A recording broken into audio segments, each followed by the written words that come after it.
गुरु भगवान के चरणों में सादर वंदन करता हूँ। आठवां श्लोक।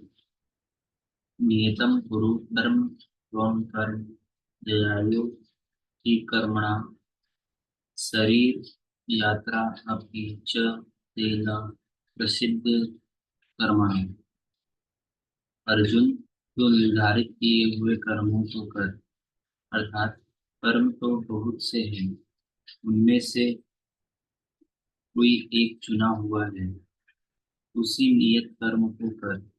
कर्म ना करने की अपेक्षा कर्म करना ही श्रेष्ठ है, इसलिए कि करते रहोगे, थोड़ी भी दूरी तय कर लोगे तो जैसा पीछे बताया बताया आए हैं, महान जन्म मरण के भय से उद्धार करने वाला है, इसलिए श्रेष्ठ है। कर्म ना करने से तेरी शरीर यात्रा भी सिद्ध नहीं होगी। शरीर यात्रा का अर्थ लोग कहते हैं शरीर निर्वाह। कैसा शरीर निर्वाह? क्या आप शरीर हैं? यह पुरुष जन्म जन्मांतरों से, युगों युगांतरों से शरीर शरीरों की यात्रा ही तो करता चला आ रहा है। जैसे वस्त्र जीर्ण हुआ तो दूसरा तीसरा धारण किया, इसी प्रकार कीट पतंग पतंग से मानव तक, ब्रह्मा से लेके यवन मात्र जगत परिवर्तनशील है।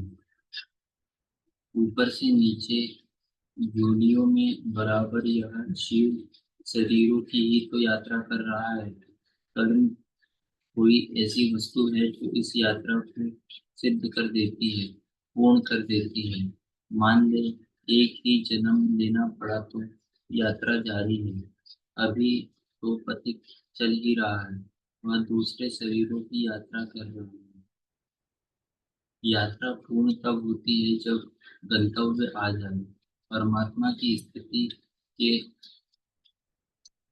अनंतर इस आत्मा की शरीरों की यात्रा नहीं करनी पड़ती, अर्थात शरीर त्याग और शरीर धारण वाला क्रम समाप्त हो जाता है। अतः कर्म कोई ऐसी वस्तु है कि इस पुरुष को पुनः शरीरों की यात्रा नहीं करनी पड़ती। मोक्षेत स्वभाव।